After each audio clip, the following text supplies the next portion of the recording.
So I know this is kind of informal. I know that a lot of the media individuals here have been following me around on my daily duties as mayor. So I wanted to just get everybody all together at one place to answer your questions regarding last night's vote, not about the case, not details about anything else, but wanted to also show you a couple of things. So we'll take it from there. Make sense? So as I've stated multiple times, I'm not resigning as the mayor of the city of Fall River because I believe that ability to elect an individual is solely the responsibility of the people at the ballot box. I said that during the recall election, and at that time it was acceptable to many detractors, and I said it again this time around. And we do have a preliminary election next Tuesday and then a final election on November 5th. And I look forward to continuing to do my duties as mayor each and every day that I am capable of doing them. And I think that's really what this comes down to. The section that the council refers to talks about sickness, talks about an inability to do the duties of mayor, and clearly that is not the case. In fact, one of the duties of being the mayor is to sign documents for city business to operate. Just this afternoon, I signed the document that Corporation Counsel sent over to my office, which basically states that he will be hiring legal counsel at our request for both the city council as well as the mayor. Obviously, if I was unable to perform my duties or I was being partial to one party, I would not sign this document. I'm saying if that's the council's decision that they want to, by eight people, take a vote to override the vote of thousands of people in a valid election, and they need counsel to fight that and try and take me to court to say that the 8 votes on the council supersede the thousands of voters that voted for me in the election, then as mayor, I'm going to agree to allow them to have counsel at the city taxpayers' expense, unfortunately, to try and get a judge to agree that 8 people can override the votes of thousands of voters. So I signed that document today, again, as part of my official duties as mayor, and I want to reference back to the letter that was drafted October 16th, 2018, to myself as well as the council president by our corporation counsel, explaining the reasons why he, as corporation counsel for the entire city of Fall River, did not agree that Section 3.8 applied in this particular case then. And again, he reiterated that on another letter separately dated for this past week, September 9th, and then again, September 11th, the letter from today. So we have those available, obviously, for the media. We can make copies for you, but that is the situation as it stands. And I know there's questions about me, what happens on Friday at 5 o'clock. Well, at 5 o'clock, the building is closed, so I will leave the building and go home like every other city employee, and I will campaign all weekend like I do, and then I will be back on Monday morning at 9 a.m. I don't expect any police officers to be here. That power is not afforded to the city council. They cannot order the police to remove the mayor from the building, and we'll play it out. If they want to take it to court, they can take it to court. I've signed the document allowing them to do so, unfortunately at the taxpayers' expense, but that's where we're at. So I'll answer some questions if there are some, and then I'll get back to doing the city's business. What would you like to say to the residents of Fall River? I'd like to say that, that was a giant political stunt that the council had last night, I guess is the only way, and that's why I wasn't there, because you didn't need any more political drama than already existed. I understand the seriousness of the situation, but I think that everyone understands that city business has gotten done in the right way, and that these allegations and accusations do not warrant the mayor being removed by the city council by a vote of 8. That is an overstep of their power, and to suggest that 8 individuals on the council could override the voters' decision at the ballot box, especially with the upcoming election on Tuesday following the final election on November 5th, I think is a very, very poor way to be a democracy. And I think that that's not what our council stands for. That's not certainly what I stand for. That's not what the city stands for. And no one, not even based on how you feel about the situation that's unfolded in my personal life, you should never suggest that the council, by a vote of 8, can say that they deem that the mayor cannot perform my duties. That hasn't been medically diagnosed, that hasn't been legally stated, It is 8 individuals, many of whom have their own private agendas that they've had from day one. And I think it's important to note, and I don't want to make it all about that, but if the council had been more reliable and more trustworthy in terms of their ability to separate their professionalism versus their vindictiveness versus their attitude at the council. Just a few weeks back, you saw the council president berate me at the council meeting, attempted to remove me from the council chamber. If they were a little bit more cordial, if they were a little bit more understanding of decorum, then maybe this could be taken more seriously. But it's vote after vote after vote from councilors that have time and time again showed they have an axe to grind with the mayor. Take Brad Kilby last night.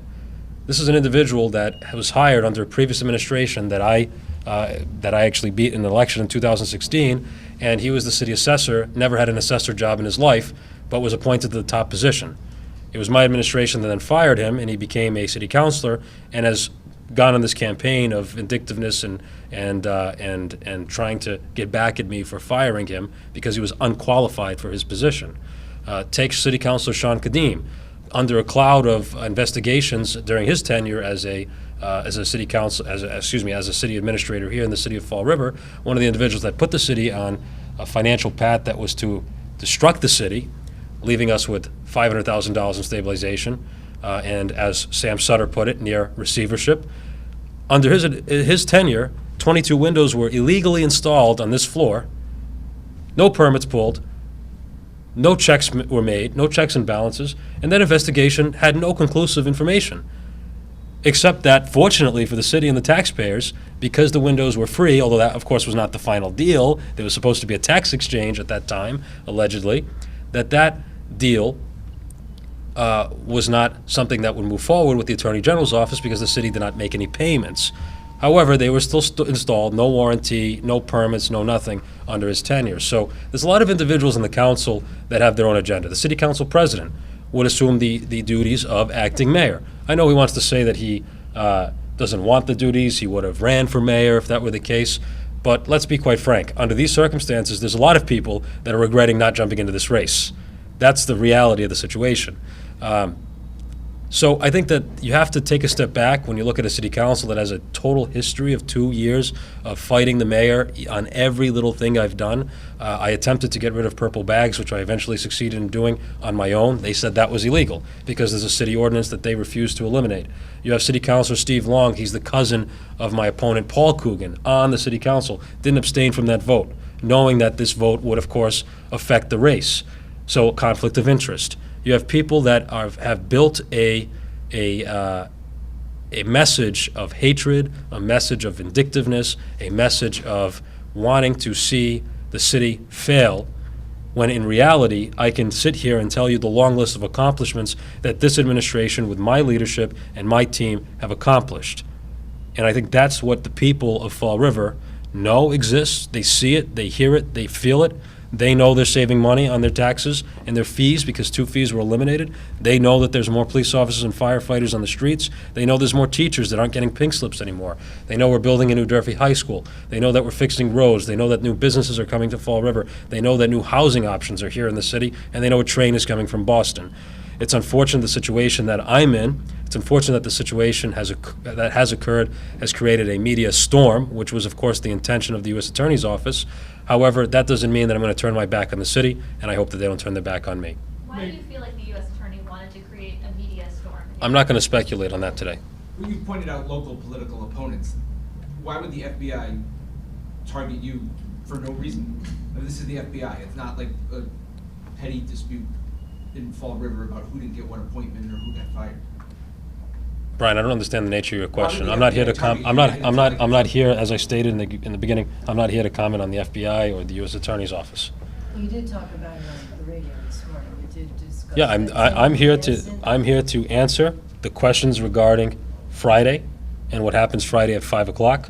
I'm here to explain to you that I am still performing my duties as mayor. As recently as today, I signed a letter allowing the city council, as well as myself, to hire legal counsel to battle their illegal vote that they took, the non-binding vote that they took. That's what I'm here today to do. If there are other questions that you have, those questions will be answered another time. So, Joe. you used the word you called into question the city council's reliability, the trustworthiness, you accuse them of vindictiveness. These are all things that they have concerns about on you. What kind of reaction do you think the city council should have had? I'm not gonna speculate on anything today. I'm gonna give you the factual information that I can provide. I'm not gonna speculate on what kind of So reaction I they guess should have had. I'm asking, do you want them to do nothing? Do you want them to pretend this is not the, what's going on? I'm not asking anybody to pretend, and I'm not saying they shouldn't have done what they did. I, in fact, gave them the authority via this letter today to give them the proper counsel that they need. If I was attempting to stop them, I would not have signed and authorized the ability for the legal counsel on their end to be paid, as well as legal counsel, if I so should choose to seek some, to fight their illegal vote. But as of right now, their vote is illegal. That means it doesn't take effect. In fact, orders are typically signed by the mayor. They are sometimes vetoed by the mayor. So that order is not being signed by this mayor. It has not been determined that I cannot perform my duties. It has not been determined by a lawyer, a judge. It hasn't been determined by a doctor. Right, it So, hasn't been determined, so how can you say it's illegal if it hasn't been determined? because they cannot determine that I cannot perform my duties. That's exactly what I'm saying. In the The way that language of the way that the charter interprets this is, let's say a mayor was, sadly was in the hospital for whatever reason, for a number of, an undetermined period of time, and could not perform the official duties, could not come in and sign these documents, could not come in and, discuss different things with city employees to continue doing city business. Then the city council, after hearing from a medical professional, would have determined that the city of Fall River needs to be run by an acting mayor. That has not happened Well, here. the language also says "and other," and it's not specific. I would That's imagine exactly my that's- point, Joe. that's- It's not specific, so it but doesn't. "and other," could "and other" not be that the mayor of the city is facing 24? It cannot be that because it does not define that. The charter writers contemplated that under the other section that talks about conviction. So they must have contemplated that a mayor facing an accusation, an allegation, would have their day in court, just like any other American would. The writers of our charter, our city charter, had to have contemplated that when they state that if there is a conviction, then the mayor's seat is vacated. That has been contemplated in the city charter, and as reporters, I would ask you to promote that message and actually investigate that and talk to Judge Macy, talk to experts in the field to confirm that. You don't have to take my word for it, but the charter contemplates the mayor being under some kind of accusation or some kind of indictment in the fact that if he or she is convicted, the seat is vacated. Under the section that the council used last night, which you don't have to, again, take my word, Judge Macy, our corporation counsel, has given an interpretation. The legal counsel of the city has already contemplated this and interpreted it as a sickness, as an inability to make decisions. And that clearly has not happened here. It didn't happen in March when I was recalled and won re-election, and it hasn't happened here. City business has continued to progress, and things continue to get done. The votes that the city council took regarding the RPA school and the MSBA projects that we have came out of my office and went to the council and was enacted upon. So city business is progressing. I don't think that it's a good thing that 8 people can decide on their own to remove any elected official. And that's what they will have to go to court and try and prove that they have that power. Unfortunately, they don't. If you believe the indictment, some of that city business did involve the marijuana. I'm not going to comment on the indictment. I'm commenting on the facts that are before me today. Thank you, Joe. Well, those Somebody are else? facts before you today. Telling us they're losing confidence in their city government. And a lot of people are saying that they still have confidence in city government. So it's a lot of people are saying one thing, a lot of people are saying another thing. Next question. So what happens now? I know you've written this letter to allow, the hiring of attorneys. Judge Macy's written the letter. I've only signed it, again, performing my official Is duties. someone going to file something, or are you planning to file something? Is Judge Macy, or it's just going to be sort of status quo until the council takes action? As far as I'm concerned, right now, it's status quo. Friday by 5 o'clock, the building will close, because that's the close of business. I will go home to continue to campaign for my election on Tuesday, the preliminary election. I expect to be in the final election, which takes place on November 5th. Again, I can only do that with the voters' help, making sure that they vote on September 17th and going forward to November 5th. And I'll be here Monday morning once again with my staff. At this time, I think I'm gonna close this up, so if there's a couple other questions, I'll answer them, and then we'll get going. Do you Ryan? think this is a distraction? Whether who's right or who's wrong, it started with you getting arrested twice. I Is this can't a control what I distraction? can't control. I can't control what I can't control. What I can't control is that I've showed up to do my job, and I think every single person in this room following me has seen that. I've shown up to do my job every single day, and I will not stop doing my job. That's the reality of the situation. That's what I've done as mayor, and I could list again the laundry list of things that we've accomplished as a team, as an administration, that have ultimately benefited the people of Fall River, not benefited Jazel Correia.